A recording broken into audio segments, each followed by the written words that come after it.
વિદ્યાર્થી મિત્રો, આવતીકાલે જે ધોરણ 10માં વિષય ગણિતનું પેપર લેવામાં આવવાનું છે, તો એ પેપર ધ્યાનમાં રાખીને આપણે એક આદર્શ પ્રશ્નપત્ર તમારી સામે રજૂ કરીએ છીએ અને કાલે આ જ પેટર્નથી આ જ રીતનું પેપર તમને જોવા મળશે. તો દરેક વિદ્યાર્થી મિત્રોને આ પેપર સંપૂર્ણપણે તૈયાર કરી લેવાનું રહેશે. તો સૌપ્રથમ આપણે વિભાગ એ જોઈશું. વિભાગ એમાં 1 થી 24 પ્રશ્નો પૂછાશે, પ્રત્યેકના 1 ગુણ રહેશે. ટોટલ 24 માર્કનો વિભાગ એ રહેશે. તો હવે આપણે પ્રશ્ન નંબર 1 જોઈશું. દ્વિચલ સુરેખ સમીકરણ યુગ્મ a1/a2 b1/b2 not equal to c1/c2 હોય તો તેના ખાલી જગ્યા ઉકેલ હોય છે. તો આનો જવાબ આવશે ડી, શૂન્ય ઉકેલ હોય છે. પ્રશ્ન નંબર 2, જો ખાલી જગ્યા થાય તો દ્વિઘાત સમીકરણ ax² + b² + c બરાબર 0 ના બે બીજ સમાન અને વાસ્તવિક હોય તો જવાબ આવશે બી, b² - 4ac બરાબર 0. પ્રશ્ન નંબર 3, સમાંતર શ્રેણી 5, 10, 15 અને 20 માટે સામાન્ય તફાવત ડી ખાલી જગ્યા છે. તો 5, 5નો વધારો થાય છે તો આનો તફાવત રહેશે 5, એટલે કે જવાબ આવશે બી. પ્રશ્ન નંબર 4, બિંદુઓ -5, 5 અને 0, 0 વચ્ચેનું અંતર ખાલી જગ્યા છે. તો જવાબ આવશે બી, 5√2. હવે આપણે જોઈશું પ્રશ્ન નંબર 5, sec² θ - tan² θ બરાબર ખાલી જગ્યા. તો જવાબ આવશે બી, એટલે કે 1. પ્રશ્ન નંબર 6, કોઈ માહિતી માટે x બરાબર 25 અને z બરાબર 25 હોય તો m બરાબર ખાલી જગ્યા. તો જવાબ આવશે એ, એટલે કે 25. હવે આપણે પ્રશ્ન નંબર 7 જોઈશું, એટલે કે ખરા ખોટા. પ્રશ્ન નંબર 7 થી 12 વિદ્યાર્થી મિત્રો તમારે ખરા ખોટા હશે.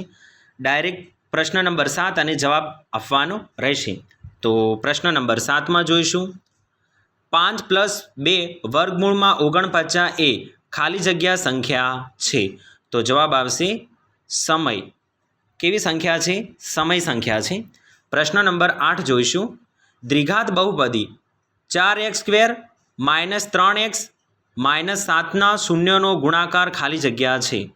તો જવાબ આવશે -7/4. પ્રશ્ન નંબર 9 જોઈશું. એક સિક્કાને 3 વખત ઉછાળતા મળતા શક્ય પરિણામોની કુલ સંખ્યા ખાલી જગ્યા છે. તો જવાબ આવશે 8. પ્રશ્ન નંબર 10, tan θ × cos θ બરાબર ખાલી જગ્યા. તો જવાબ આવશે 1. શું આવશે જવાબ? 1. પ્રશ્ન નંબર 11 જોઈશું. વર્તુળને વધુમાં વધુ ખાલી જગ્યા સમાંતર સ્પર્શ હોય છે. તો જવાબ આવશે 2. 2 જવાબ આવશે. પ્રશ્ન નંબર 12, -2, -3, 0, 1, 3, 2, 7નો મધ્યસ્થ ખાલી જગ્યા છે. તો જવાબ આવશે 1. 1 જવાબ આવશે. હવે આપણે જોઈશું વિધાન ખરા છે કે ખોટા. તો વિદ્યાર્થી મિત્રો તમારે પ્રશ્ન નંબર 13 થી 16 આપણે ખરા અને ખોટા જવાબ આપવાનો રહેશે. તો હવે જોઈશું પ્રશ્ન નંબર 13. 7, 11 અને 28નો ગુસાઅ 1 છે. તો જવાબ આવશે રાઈટ, એટલે 1 ગુસાઅ એનો થાય છે. પ્રશ્ન નંબર 14, કોઈ બહુપદી x y બરાબર px નો આલેખ આપેલ છે. આ કિસ્સામાં pxના શૂન્યોની સંખ્યા 2 છે. તો આ વિધાન ખોટું છે. જે પ્રશ્ન નંબર 14માં જે આપ્યું છે વિધાન એ કેવું છે? ખોટું છે. પ્રશ્ન નંબર 15, દ્વિચલ સુરેખ સમીકરણ યુગ્મ 4x + 5y બરાબર 22 અને 5x + 4y બરાબર 23 હોય તો x + y બરાબર 5 થાય. તો આ વિધાન સાચું છે. કેવું છે વિધાન? સાચું. પ્રશ્ન નંબર 16 જોઈશું. અશક્ય ઘટનાની સંભાવના 0 છે. તો આ વિધાન કેવું છે? સાચું છે. પ્રશ્ન નંબર 16માં વિધાન નંબર 16 છે એ સાચું છે. હવે આપણે પ્રશ્ન નંબર 17 થી 20 એક એક શબ્દોમાં જવાબ આપવાના રહેશે.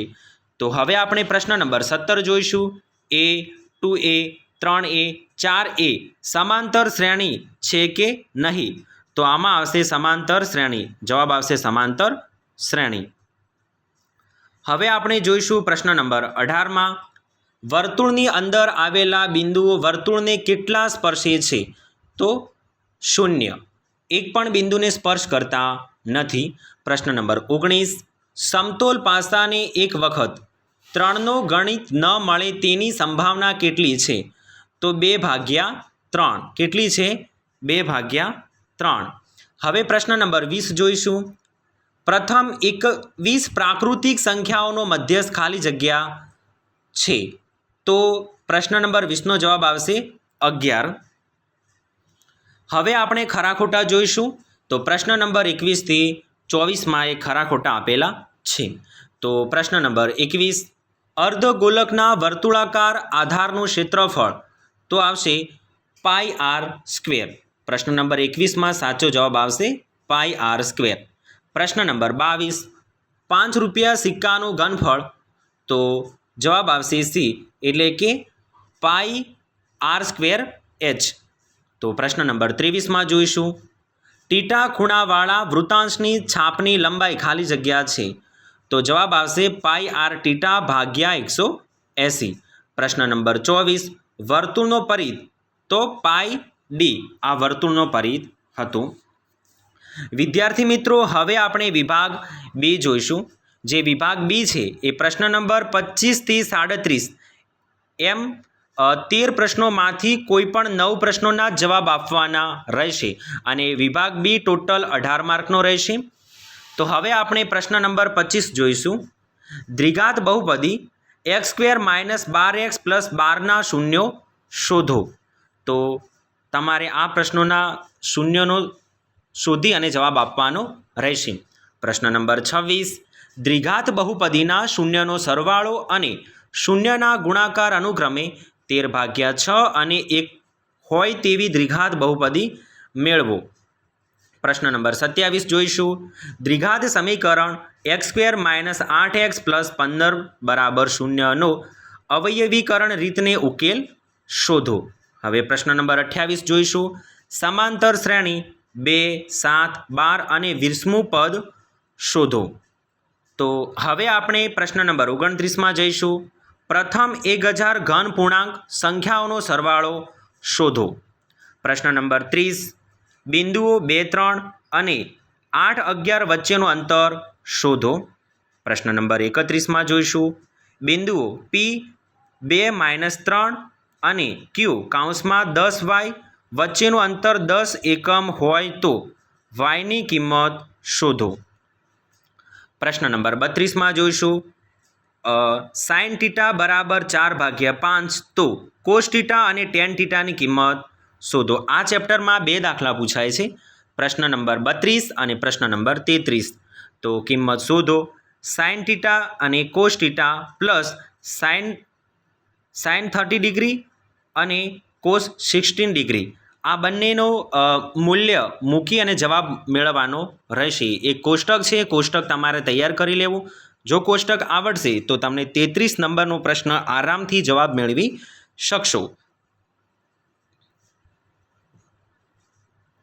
હવે આપણે પ્રશ્ન નંબર 34માં જઈશું. તો જમીન પર એક ટાવરનો શિરોલંબ સ્થિરમાં છે. તેના પાયાથી 40 મીટર દૂર રહેલા જમીન પરના એક બિંદુથી ટાવર ટોચના ઉત્સીધ કોણનો માપ 60 ડિગ્રી છે. તો ટાવરની ઊંચાઈ શોધો. પ્રશ્ન નંબર એટલે કે દાખલા નંબર 35માં જોઈશું. 2 ઘન પૈકીનું પ્રત્યેક ઘનફળ 216 સેમી ઘન હોય તેવા 2 ઘનને જોડવાની બનતા લંબઘનનું ઘનફળ શોધો. તો વિદ્યાર્થી મિત્રો પ્રશ્ન નંબર 35માં લંબઘનનું ઘનફળ એટલે કે લંબઘનનું સૂત્રનો ઉપયોગ કરી આ દાખલો તમારે ગણવાનો રહેશે. દાખલા નંબર 36માં જોઈશું. એક જ્યુસ વેચવાવાળો તેના ગ્રાહકોને આકૃતિમાં દર્શાવવા પ્રમાણે પ્યાલામાં જ્યુસ આપતો હતો. નળાકાર પ્યાલાના અંદરનો વ્યાસ 5 સેમી છે, પરંતુ પ્યાલાના પાયામાં અર્ધગોલકનો ભાગ ઉપસી આવેલો હતો, જેથી પ્યાલાની ક્ષમતા ઓછી થતી હતી. જો પ્યાલાની ઊંચાઈ 10 સેમી હોય તો તેની આભાસી ક્ષમતા શોધો. અને પાયનું મૂલ્ય 3.14 છે. પાયનું મૂલ્યનો ઉપયોગ કરી આ દાખલો ગણવાનો રહેશે. નીચે આકૃતિ છે. આકૃતિ દોર્યા પછી તમારે અર્ધગોલકનું સૂત્રનો અને વ્યાસ આ સૂત્રનો ઉપયોગ કરી અને દાખલા નંબર 36નો જવાબ મેળવવાનો રહેશે. હવે આપણે જોઈશું પ્રશ્ન નંબર 37. કોઈ વર્ગકૃત માહિતી n બરાબર 53, l બરાબર 60, cf બરાબર 22, f બરાબર 7 અને h બરાબર 10 હોય તો મધ્યસ્થ શોધો. તો વિદ્યાર્થી મિત્રો, પ્રશ્ન નંબર 37માં મધ્યસ્થનું સૂત્રનો ઉપયોગ કરી પ્રશ્ન નંબર 37ના દાખલાનો જવાબ તમારે મેળવવાનો રહેશે. આસાન છે. સૂત્રની બધી કિંમત મૂકેલી છે. સૂત્ર મૂકી અને સૂત્રના સ્થાન ઉપર કિંમત મૂકી અને આ દાખલાનો જવાબ મેળવવાનો રહેશે. હવે આપણે વિદ્યાર્થી મિત્રો વિભાગ સી જોઈશું, જે પ્રશ્ન 9 પૂછાશે. એમાંથી 6 જ પ્રશ્નનો ઉત્તર આપવાનો રહેશે. પ્રશ્ન 38થી 36 એક દાખલાનો જવાબ આપો તો તમને 3 માર્ક રહેશે. એમ વિભાગ સી 18 માર્કનો રહેશે. હવે આપણે દાખલા નંબર 38માં જોઈશું. નીચે આપેલા દ્વિચલ-સુરેખ સમીકરણ યુગ્મનો ઉકેલ આદેશની રીત મેળવો. એટલે કે વિદ્યાર્થી મિત્રો, આ ચેપ્ટરમાંથી 2 દાખલા પૂછાય છે, એક લોપની રીત અને આદર્શની રીત. તો પ્રશ્ન નંબર 38માં આપણે આદર્શની રીતથી આ દાખલાનો જવાબ મેળવવાનો રહેશે. સૌપ્રથમ તમારે સમીકરણ પાડવાના. સમીકરણ પાડ્યા પછી તમારે છૂટા છૂટા વિભાગમાં વિભાજિત કરી અને આ સમીકરણમાં આદેશના રીતથી જવાબ આપવાનો રહેશે. હવે આપણે દાખલા નંબર 39માં જઈશું. નીચે આપેલા દ્વિચલ-સુરેખ સમીકરણ યુગ્મનો ઉકેલ લોપની રીત મેળવો. તો આ દાખલામાં લોપની રીતનો ઉપયોગ કરી દાખલો ગણવાનો રહેશે. હવે આપણે જોઈશું પ્રશ્ન નંબર 40. 7 વડે પ્રથમ 40 ઘન પૂર્ણાંકોનો સરવાળો શોધો. દાખલા નંબર 40માં છે એ ચેપ્ટર નંબર 5માંથી પૂછાય છે. તો ચેપ્ટર નંબર 5 તો તમારે બધાએ ઉદાહરણો તમારે આરામથી સોલ્વ કરી લેવા. આવતીકાલે ગણિતના પેપરમાં તમને 100% આ પ્રકારનો સમ પૂછાશે. ભલે રકમ ચેન્જ થાય પણ પેટર્ન તમારી સેમ ટુ સેમ રાખીને આ દાખલાનો જવાબ મેળવવાનો રહેશે. હવે આપણે જોઈશું પ્રશ્ન નંબર 41માં. AB વર્તુળનો વ્યાસ છે, વર્તુળનું કેન્દ્ર 2, 3 છે અને B 1, 4 છે. તો બિંદુ એના યામ શોધો. તો આ યામ ભૂમિતિ ચેપ્ટરનો દાખલો છે. તો વિદ્યાર્થી મિત્રો, યામ ભૂમિતિના જેટલા સૂત્રો છે તમારે તૈયાર કરી લેવા અને આ દાખલા મુજબ 2-3 સમ તમારે સોલ્વ કરી લેવા. પ્રશ્ન નંબર 41માં 100% તમને યામ ભૂમિતિના ચેપ્ટરમાંથી દાખલો પૂછાશે. તો સૌ વિદ્યાર્થી મિત્રોને ધ્યાનમાં રાખવું.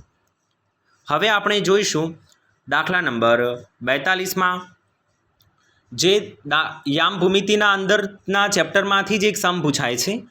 તો દાખલા નંબર 42, બિંદુઓ 4 અને -1 અને -2 અને 3ને જોડતા રેખાખંડના ત્રિભાગ બિંદુઓના યામ મેળવો.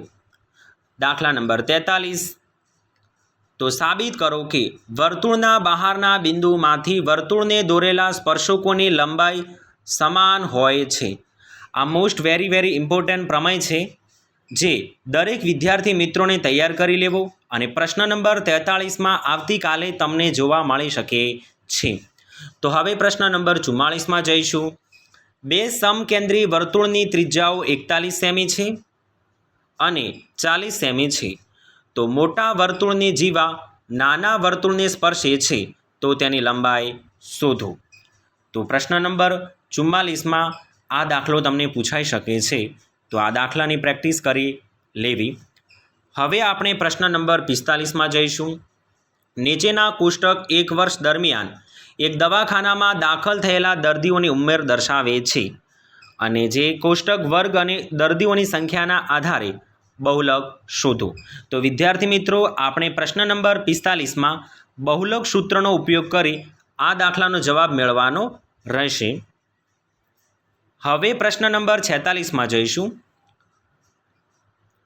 એક ગલ્લામાં 50 પૈસા, 100 સિક્કાના 1 રૂપિયાના 50 સિક્કા, 2 20 સિક્કા અને 5 10 સિક્કા હોય છે. જ્યારે આ ગલ્લાનો ઊંધો કરવામાં આવે ત્યારે પાત્રમાંથી કોઈ એક સિક્કો બહાર પડે તેવી સંભાવના હોય તો 1 50 પૈસાનો સિક્કો, 2 5 રૂપિયાનો સિક્કો નહીં હોય, 3 એક સિક્કો હોય તેની સંભાવના કેટલી છે? તો વિદ્યાર્થી મિત્રો, દાખલા નંબર 46 ચેપ્ટર નંબર 14માંથી જે સંભાવના ચેપ્ટર છે એમાંથી દાખલો પૂછાય છે. તો દરેક વિદ્યાર્થીને ચેપ્ટર નંબર 14ના સંભાવનામાં 3 સમ અને 4 સમવાળા જે પણ લાલ પટ્ટીવાળા હોય, સિક્કાવાળા હોય એવા સંભાવના દર્શાવતા જેટલા દાખલા છે એ તમારે પ્રેક્ટિસ કરી લેવી. આવતીકાલે 46 નંબરના પ્રશ્નમાં તમને 100% જોવા મળી શકે છે. હવે આપણે વિભાગ ડી જોઈશું. તો વિદ્યાર્થી મિત્રો, વિભાગ ડીમાં પ્રશ્ન 8 પૂછાશે. એમાંથી કોઈ પણ 5 જ પ્રશ્નોના જવાબ તમારે ગણતરી કરીને આપવાનો રહેશે. પ્રશ્ન ક્રમાંક નંબર 47 થી 54 પ્રત્યેકને 4 ગુણ રહેશે. આમ વિભાગ ડી 20 માર્કનો રહેશે. તમે 8 પ્રશ્નો પૂછાશે, એમાંથી તમારી પસંદગી મુજબ 5 જ દાખલાના ગણતરી કરી જવાબ આપવાનો રહેશે. એક દાખલાના 4 માર્ક રહેશે. હવે આપણે જોઈશું પ્રશ્ન નંબર 47. સમપ્રમાણતાનો મૂળભૂત પ્રમેય લખો અને સાબિત કરો. આ મોસ્ટ વેરી ઇમ્પોર્ટન્ટ પ્રમેય છે.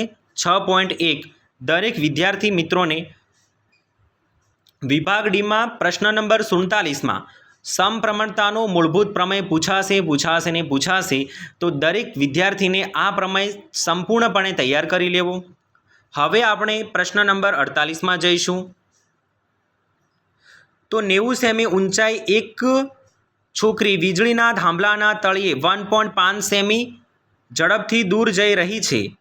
જો વીજળીની ગોળી જમીનમાં સમતલથી 3.6 મીટર ઊંચો હોય તો 4 સેકન્ડ પછી તેની પડછાયાની લંબાઈ શોધો. પ્રશ્ન નંબર 49માં જોઈશું. એક કાટકોણ ત્રિકોણનો વેધ તેના પાયા કરતાં 7 સેમી નાનો છે. જો કણની લંબાઈ 13 સેમી હોય તો બાકીની 2 બાજુનું માપ શોધો. હવે આપણે પ્રશ્ન નંબર 50માં જઈશું. ટીવી સેટના ઉત્પાદક ત્રીજા વર્ષે 600 ટીવી અને 7મા વર્ષે 700 ટીવી બનાવ્યા છે.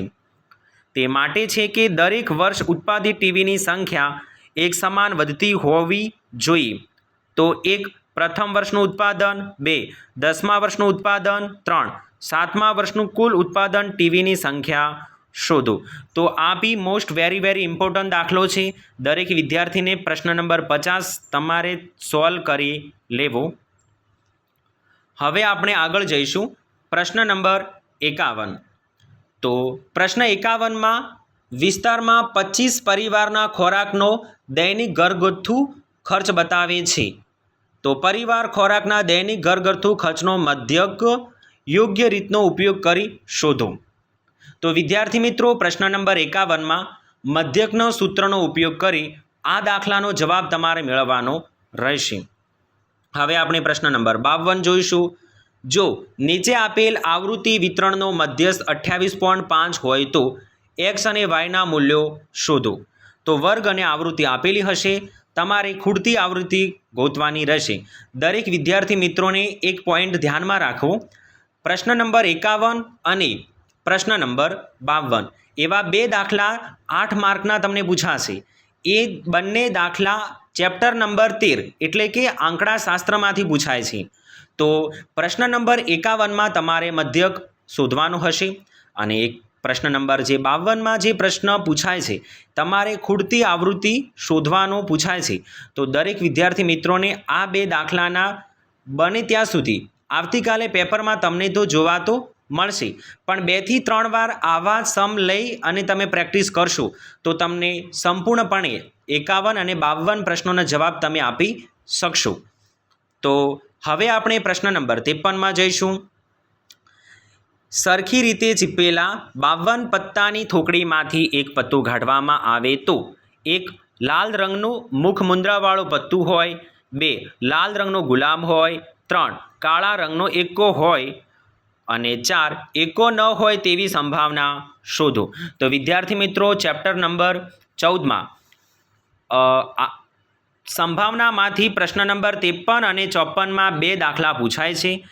એક 53 નંબરના દાખલામાં તમારે લાલ, પછી ગુલાબ, કાળો રંગનો એકો આવી રીતે તમને કોઈ પણ એક્ઝામ્પલ આપે અને તમારે 4 સ્ટેપથી ગણશો તો તમને 4 માર્ક અવશ્ય મળી શકશે. અને બીજો 54 નંબરમાં પૂછાય છે તકની એક રમતમાં ગોળ ફરતું તીર એરો હોય છે. એમાં 1 2 3 4 અને 5 6 7 8માંથી એક સંખ્યા પાસે નિર્દેશ કરતું અટકે છે. આકૃતિ જુઓ અને આ સમસંભાવી પરિણામો છે. તો હવે 4 વાક્યમાં જવાબ આપવાનો રહેશે. તે 8 રંગનો નિર્દેશ કરે તેની સંભાવના કેટલી છે? નંબર 2 અયુગ્મ સંખ્યા તરફ નિર્દેશ કરે તેની સંભાવના કેટલી છે? નંબર 3 2 કરતાં મોટી સંખ્યા તરફ નિર્દેશ કરે તેની સંભાવના કેટલી? નંબર 4 9 કરતાં નાની સંખ્યા તરફ નિર્દેશ કરે તેની સંભાવના કેટલી? તો વિદ્યાર્થી મિત્રો આપણે આવતીકાલે તમને પેપરમાં આ પેટર્નથી પેપર પૂછાઈ શકે છે અને 100% જે નંબર મેં તમને કહ્યા છે એ જ ચેપ્ટરમાંથી એ જ નંબરનો દાખલો તમને જોવા મળશે. તો આ પેપર તમારે એકવાર સોલ્વ કરી લેવું અને દરેક વિદ્યાર્થી મિત્રોને આવતીકાલે ગણિતનું પેપર આપવા જતાં તમામ વિદ્યાર્થીઓને અમારા તરફથી અમે શુભેચ્છા પાઠવીએ છીએ.